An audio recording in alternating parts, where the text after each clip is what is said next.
Bonjour à toutes et à tous, heureux de vous retrouver pour une nouvelle émission de 100% Quintet. C'est le prix Algora qui servira de support au pari à la carte ce mardi à Vincennes. Une compétition européenne réservée aux chevaux d'âge qui en découdront sur les 2100 mètres de la grande piste.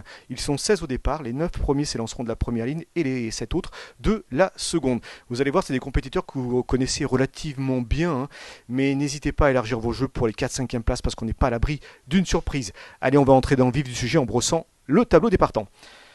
Tout en haut du tableau de partance, ces grandes ranching concurrentes que vous connaissez vraiment très bien, elle vaut mieux que de l'indique ses dernières sorties, et je la reprends en confiance. Le numéro 2, Short in Cash, c'est un élément de grande classe, mais il n'a pas été revu en compétition depuis novembre 2021. Ce sera une grande rentrée, mais son nouvel entraîneur Thomas Mulquist dit qu'il lui a donné satisfaction au travail. Alors moi je m'en méfie. Le numéro 3, Extra du Château, il est en forme, il a déjà trotté une 11 et fraction sur le parcours du jour. Pourquoi pas pour une place. Le 4, Espoir du Noyer, c'est un élément régulier et sa dernière victoire remonte précisément sur ce parcours où il marchait une 11-6, pas plus tard qu'en mois de juin dernier. Vu de ce chrono de cette performance, c'est une chance régulière pour les places. Le 5, Extra du Châtelet, il est confirmé à ce niveau et il peut se placer, je le reprends. Le numéro 6, Eureka Vry, sa course de rentrée a dû lui faire le plus grand bien en vue de cette épreuve. Il ne faut pas oublier qu'en juin dernier, il s'imposait sur ce parcours en 1-11-1. Pour moi, j'en fais un candidat aux premières places. Le numéro 7, Gold de Colville. Avant le coup, il ne tient qu'une chance d'outsider, même si cette fois-ci, il va être déféré des postérieur. Le numéro 8, Gold de Mancourt. Alors il vient de s'imposer en Rambouillet, où il était déféré pour la première fois des 4 pieds. L'expérience sera renouvelée sur une piste en dur cette fois-ci, et j'y crois pour un bon classement, même avec le numéro 8, parce qu'il possède un bon chrono sur ce parcours. On y reviendra d'ici quelques instants. Le numéro 9, Fiorentina Somoli, malheureusement elle n'a pas été gâtée par le tirage au sort. Elle se paie sur ce parcours, mais elle devra composer avec le 9, mais je la crois capable de se placer en bout de combinaison. Le numéro 10, Gigolo Lover, il est ferré, on connaît sa classe, il est ferré, il aura d'autres objectifs à venir. Pour l'instant, on le regarde courir. Le numéro 11, Zantébride, elle a besoin de rassurer, mais elle ne peut pas être écartée car elle se plaît sur l'exercice de la vitesse. Le 12, Gamin Jabba, après une longue absence et une course de rentrée, il sera une nouvelle fois ferré, et pour l'instant, on va le regarder courir pour l'avenir. Le 13, Rakam, alors c'est un sujet suédois qui va faire, ce sujet suédois va faire ses premiers pas sur notre sol. Dans son pays, il a affronté et possède des références au niveau groupe 1, ce qui n'est pas rien. Il débarque avec des lignes flatteuses. Un petit exemple, il a terminé quand même 4ème d'extrême à Itos Chrono, c'est Don Fanucci Z, il y a un an de cela, dans le Jubileum Spokalen, dans le championnat européen des 5 ans, pardon.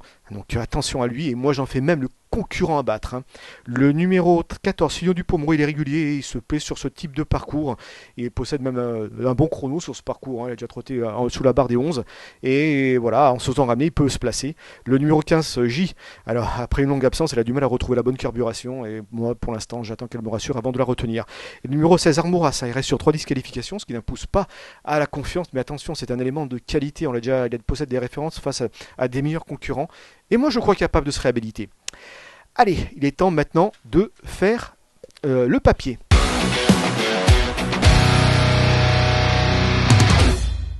Allez, tout en haut de ma sélection, j'ai placé le numéro 13, c'est Rakam. Alors il possède de superbes lignes, comme je le disais, dans son pays.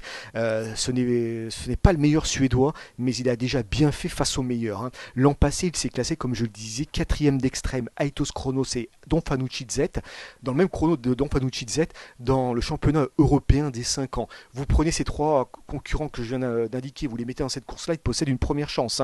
Il a également terminé 5ème du Go Bergs Memorial l'été dernier, c'est l'une des plus grandes courses en Suède. Il terminé 5ème de Don Fanucci Z, qui n'est autre que le dernier vainqueur de l'Elite Club 2021. 5ème également dans cette course-là de Stol the Show, qui est le vainqueur du Grand Prix d'Oslo, qui a couru l'International Trot il y a quelques jours de cela. Ona Sprints, qui n'est plus à présenter au Vernissage Griffe, le récent vainqueur de la loterie. Donc les lignes, c'est des lignes pratiquement en béton. Vous mettez tous ces concurrents là dans cela, il possède une première chance. Et donc pour ses débuts à Vincennes, moi je crois capable de s'imposer. C'est le favori logique. Pour moi, je pense même qu'il s'annonce dur à battre. Il a le numéro 13, mais je pense pas que ça devrait lui poser des problèmes.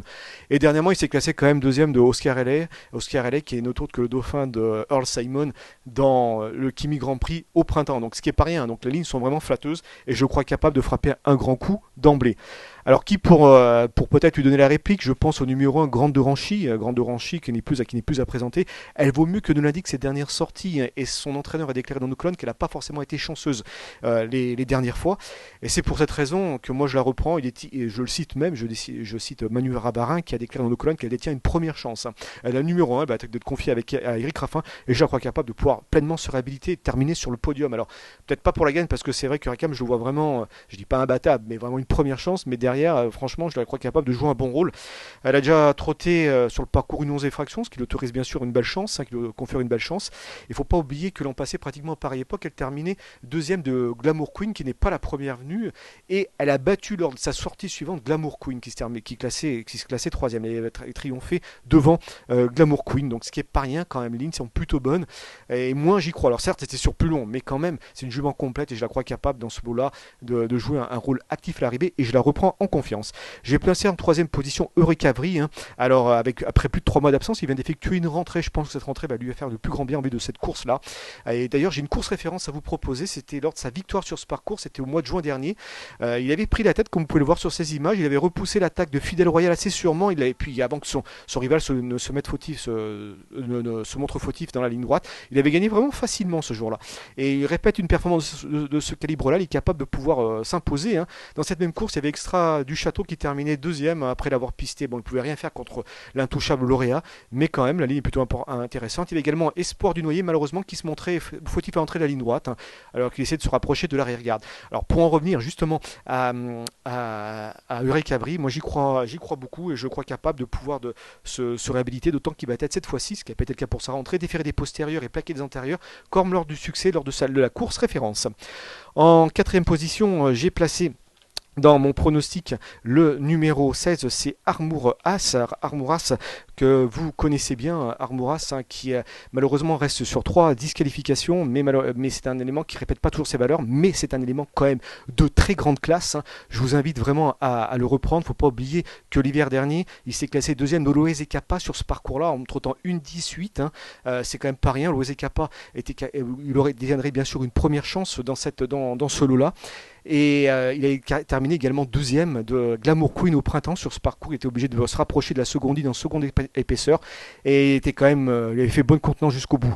Là, il a changé d'entraînement. Cet ancien pensionnaire Jean-Michel Bazir a intégré les box d'Éric Bondo, et je le crois capable, hein, de se placer. Moi, j'y crois beaucoup. C'est pour cette raison que je l'ai mis en quatrième position dans mon pronostic. Je pense que ces dernières performances ne reflètent pas sa valeur, et le changement d'écurie peut peut-être lui faire du bien, qui sait. En cinquième position, j'ai placé Short in Cash, et il n'est plus à présenter. C'est un petit champion. Je pense que sans des problèmes de jambes, il n'aurait pas le droit de courir cette épreuve, hein. En valeur pure, il vaut un talot. On se rappelle que dans le Douanel Saint-Quentin, il y a 2 saisons de cela, il terminait quand même deuxième d'excellent face aux meilleurs 5 ans français, ce qui est pas rien. Donc c'est quand même, des lignes sont vraiment en béton, hein.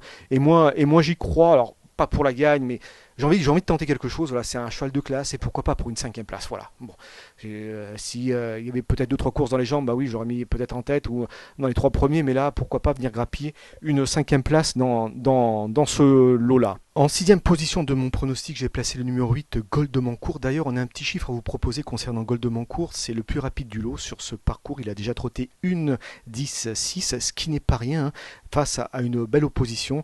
Et je le crois capable, malgré son numéro 8, de pouvoir jouer un bon rôle à l'arrivée. Alors, je dis pas qu'il va gagner, mais au moins se placer, parce que le 8, c'est pas forcément simple. Mais son chrono de 1,10,6, hein, ce qui est le plus rapide du lot, peut l'autorise bien sûr à prétendre à un bon classement dans cette compétition. En 7e position, j'ai placé Extra du Château, qui se plaît sur l'exercice de la vitesse. En se faisant ramener, il a le bon numéro 3, il peut venir grappiller une petite place en fin de combinaison. Et j'ai placé ensuite le numéro 14, c'est Fignot du Pomereux, qui lui aussi possède un bon chrono, 1,18, hein, sur ce parcours. Donc il fait partie des plus véloces lui aussi. Et, il fait partie des rares ayant descendu sous la barre des 1,11. Et en se faisant ramener, c'est pas impossible, hein. Il est capable de finir vite et venir compléter la combinaison gagnante du quintet. Allez, chers amis, il est temps de passer maintenant à la rubrique Notre choix.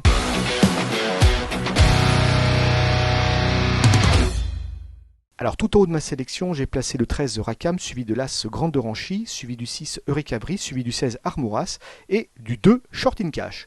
Petit cheval du jour, on reste toujours à Vincennes, hein, c'est le 607 Jingle d'Elo. Alors il vient de prendre la 4e place derrière Just You and Me, c'est un élément estimé par Sébastien Garato. Et il y avait également dans cette compétition Gilles Desjoudes. Je crois que le lot était quand même un peu plus relevé ce jour-là. Il a fait bonne contenance jusqu'au bout, prenait la 4e place. Je le crois capable de monter sur le podium ce coup-ci. C'est un choix qui n'est pas forcément toujours très simple, mais je le crois capable de pouvoir intégrer l'arrivée d'une telle compétition, enfin à prétendre à un bon classement dans cette compétition. Et bien écoutez chers amis, laissez-moi vous remercier de votre fidélité. Je vous dis à très bientôt pour une nouvelle émission de 100% Quintet.